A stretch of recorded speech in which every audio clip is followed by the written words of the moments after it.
Майже 5 тисяч кримчан з'їхалось на похорон 3-річного Муси, сина політв'язня Руслана Сулейманова. Хлопчик зник ввечері 24 липня. Через 2 доби невпинних пошуків вчора вранці тіло дитини знайшли у вигрібній ямі. Деталі в нашому сюжеті.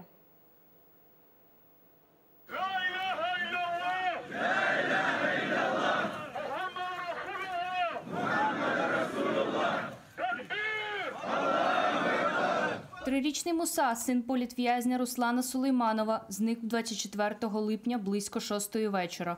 Хлопчик грався в пісочниці зі своєю сестрою біля будинку, де він жив з мамою, сестрою, братом, дідусем та бабусею. Ребенок находился возле дома, и потом в какой-то момент мать зашла, отлучилась на несколько минут, вышла на улицу, ребенка уже не было. Цього ж вечора було організовано пошуки. На місце з'їхались волонтери, сформували пошуковий штаб та мобільні групи. Зібралось понад 3000 людей з усього півострова. Пізніше прибула і окупаційна поліція та співробітники Міністерства внутрішніх справ. Кинологов, насколько известно, собака сначала след взяла, потом его потеряла. То есть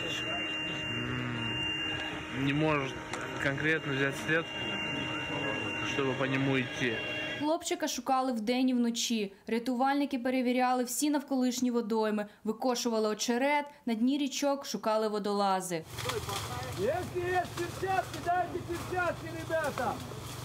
Після 2 днів невпинних цілодобових пошуків вранці 26 липня тіло Муси знайшли у вигрібній ямі поруч з будинком. Випадково. Помітили це тільки коли почали чистити каналізацію. За словами активістів, під час пошуків яму кілька разів оглядали, але вона була щільно закрита каменем. Також розповідають, на хлопчику було резинове взуття, яке, на їх думку, мало вспливти. Тож через це ніхто не думав, що дитина могла бути в ямі. Все активисты, которые на тот момент были здесь, были вот в зоне 10 метров. Я лично сам находился в тот момент, когда вот было обнаружение и так далее. Начали качать, увидели, вызвали Следственный комитет, полицию и МЧС.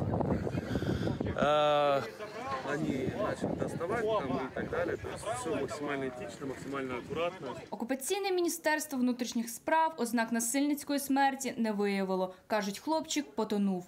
Голова Меджлісу Рефат Чубаров у своєму Фейсбук зазначив, обставини смерті дитини викликають питання. Меджліс готовий сприяти в залученні необхідних фахівців і юристів, аби встановити об'єктивні причини.